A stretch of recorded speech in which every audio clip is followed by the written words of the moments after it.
नमस्कार। Astro insights with Richa में आप सभी का स्वागत है।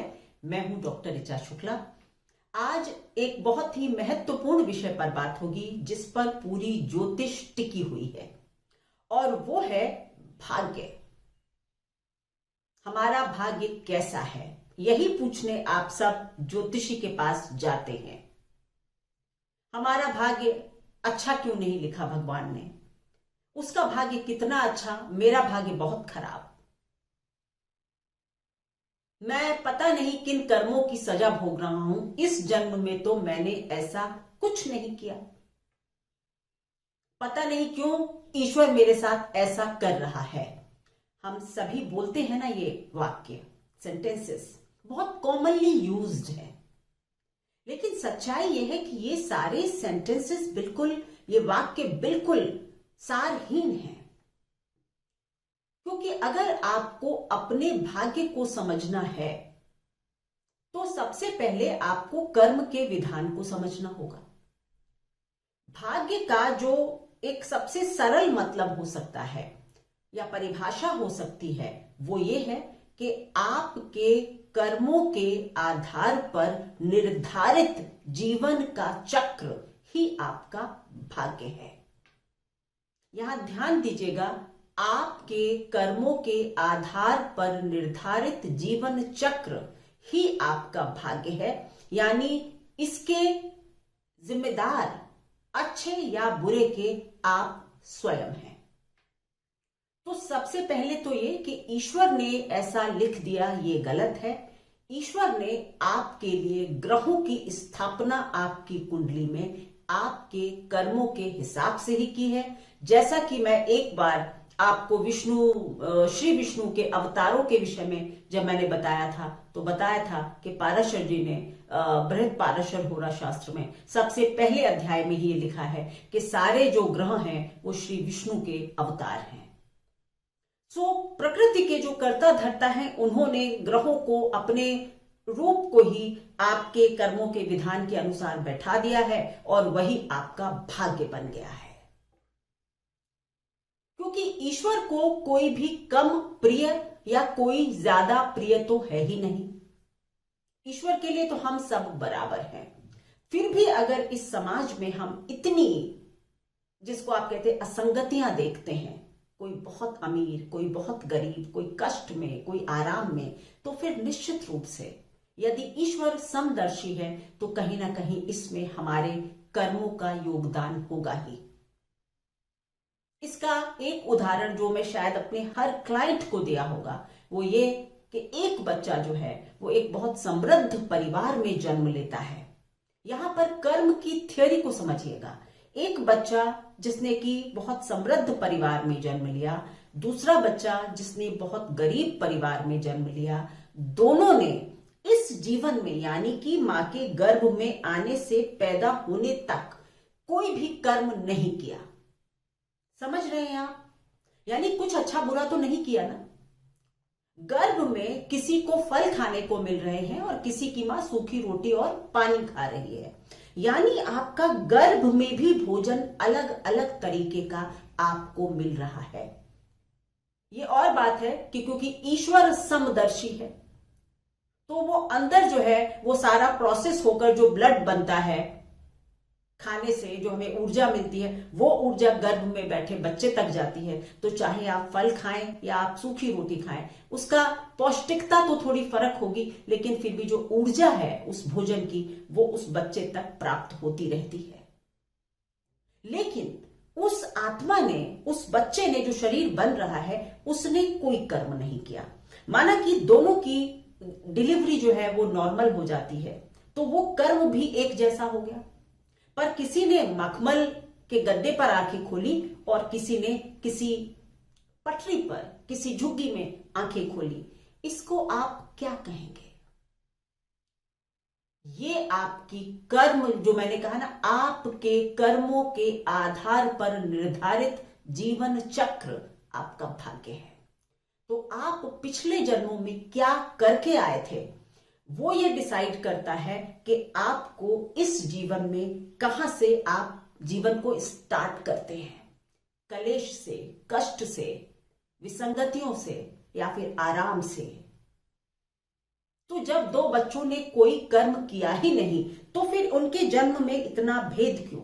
ये सिद्ध करता है कि हमारे पिछले कर्म हमारे साथ चलते हैं। हो सकता है जिसने बहुत अच्छे घर में जन्म लिया हो वो आत्मा बहुत ही पुण्यवान आत्मा होगी। उसने जीवन में इतना कुछ लोगों को दिया होगा कि आज जब वो अपने हाथ पैरों से कुछ नहीं कर सकता तो भी वो एक आराम की जिंदगी जी रहा है। और दूसरा व्यक्ति जिसने कि हो सकता है अपने पिछले जीवन में लोगों को कष्ट दिया हो, तो आज जब वो कुछ नहीं कर सकता, यानी जब वो अपने कर्मों से अपना भाग्य बदल भी नहीं सकता, तब उसको कष्ट उठाने ही होंगे। तो ये कर्म और भाग्य है। हम केवल और केवल आज, क्योंकि मैं अपने कर्म के वीडियो में आप लोग जरूर देखें, मैं टैग करूंगी, उसमें मैंने पूरा कर्मों का विधान समझाया है कि आज के जो कर्म होते हैं हमारे क्रियामान कर्म, बस हम उनको अच्छा करके अपने आगे की जिंदगी और आगे का जीवन, और अगर इसके बाद का जीवन है तो उसको भी अच्छा कर सकते हैं। तो हमारे कर्म ही हमारा भाग्य निर्धारण करते हैं, ये निश्चित है। क्योंकि शरीर की एक सीमा है, अगर हम अच्छे कर्म करते करते ही मर जाएं, सच बताइए, तो फिर अगर मेरा अगला जन्म होगा तो मुझे निश्चित रूप से बचपन में कुछ सुख आराम और ये सब निश्चित मिलेंगे, क्योंकि उन कर्मों का फल कहां जाएगा। इसीलिए कहा जाता है अच्छे कर्म करिए। अब बात होगी ज्योतिष। तो ये हुआ कि भाग्य क्या है। भाग्य कर्मों पर आधारित जीवन चक्र है, निर्धारित जीवन चक्र जो आपको मिलेगा ही मिलेगा। ज्योतिष में अगर आपको समझना है कि भाग्य क्या है तो आपको अपनी कुंडली का 9th हाउस, इस पर आप पूरा फोकस लगा दीजिए, क्योंकि लग्न से नवा घर ही आपका भाग्य बताता है। शरीर से आपका लग्न यानी आपके शरीर से जो नवा घर है वो आपका भाग्य बताता है।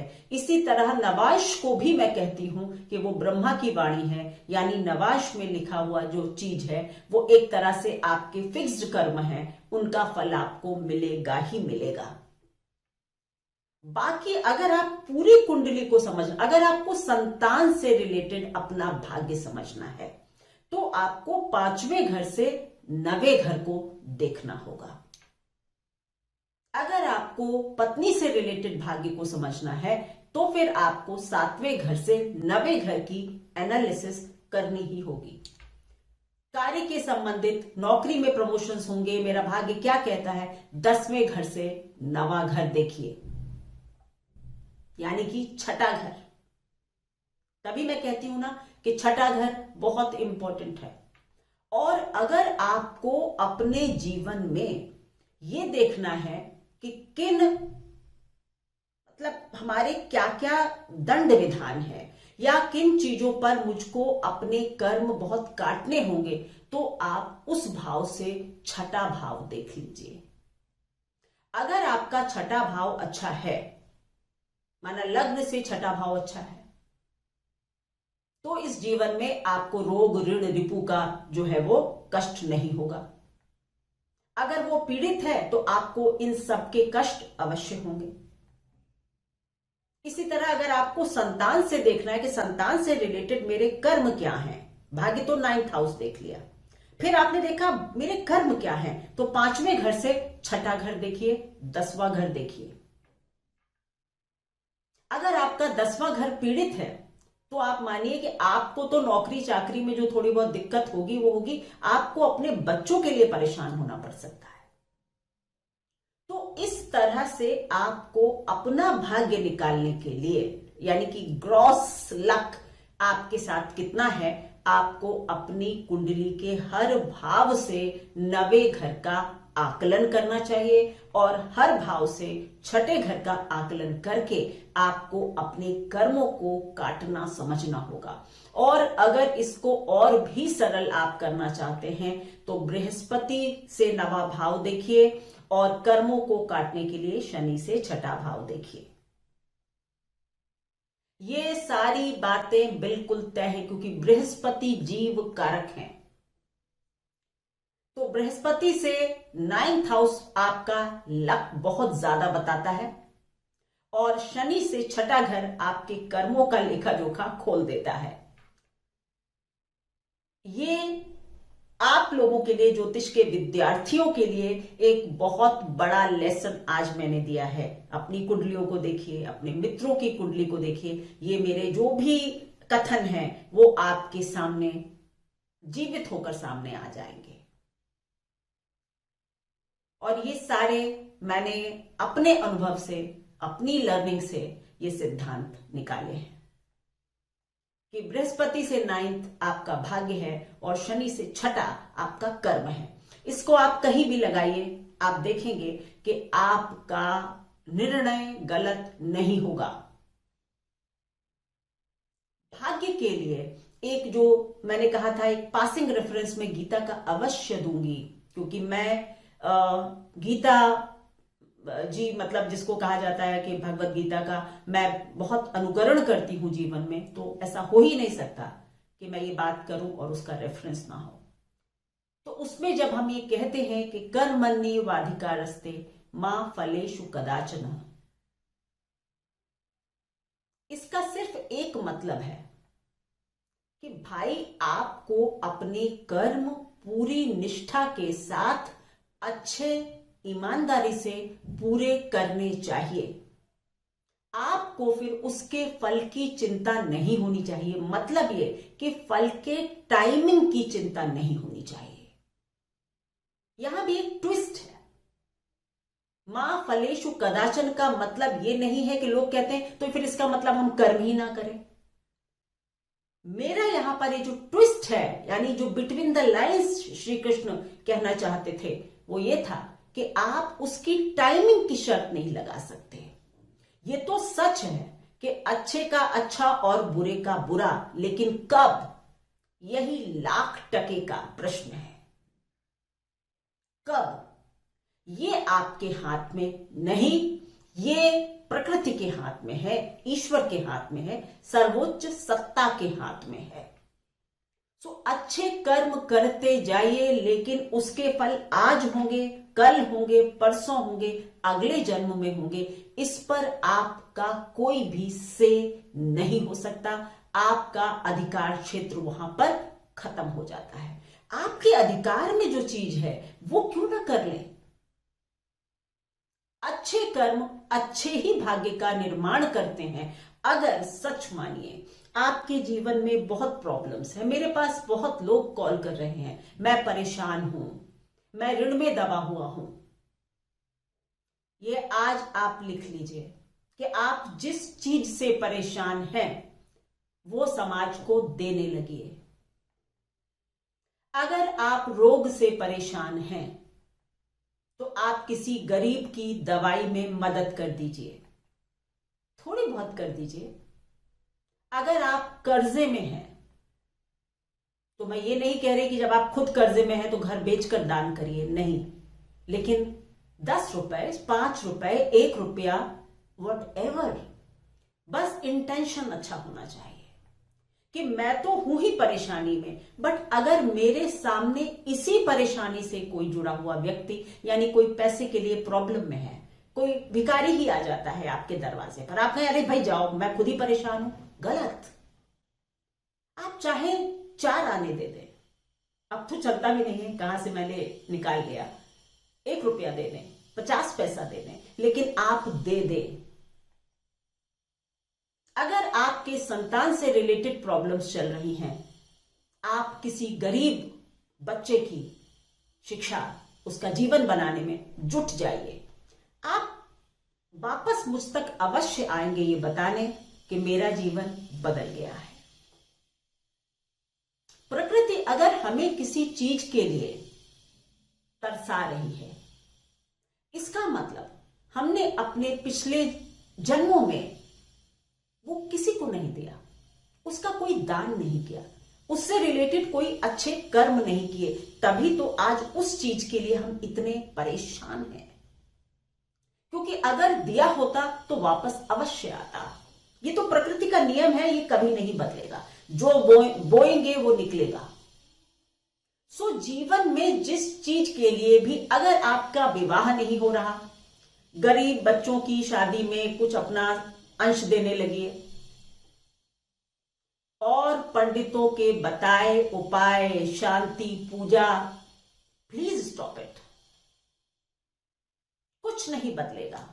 19-20 फर्क आ जाए मैं नहीं कहती, लेकिन ये संकेत समझिए प्रकृति के कि जो चीज आज इस जन्म में आपको नहीं मिल रही या आप उसके लिए बहुत परेशान हैं, तो उसको देने लगिए, दान करने लगिए, उससे रिलेटेड अच्छे कर्म करने लगिए। संतान बहुत परेशान कर रही है, फिर भी हम उसके लिए 10 ट्यूशंस लगाएंगे, वो पास नहीं होगा, मैं 10 ट्यूशंस लगाऊंगी। लेकिन अगर मेरी हाउस हेल्प का बच्चा जो पढ़ने में अच्छा है, लेकिन वो आगे अच्छी ट्यूशंस नहीं ले पा रहा पैसे की वजह से, हम उसकी मदद नहीं करेंगे। बस यहीं पर हम अपना कर्म खराब करते हैं। आपके लिए जब तक आप अपना दिल बड़ा नहीं करते समाज के लिए, आप एक गिवर नहीं बन जाते, वापसी में आपके पास कुछ आएगा इसकी उम्मीद क्यों करते हैं?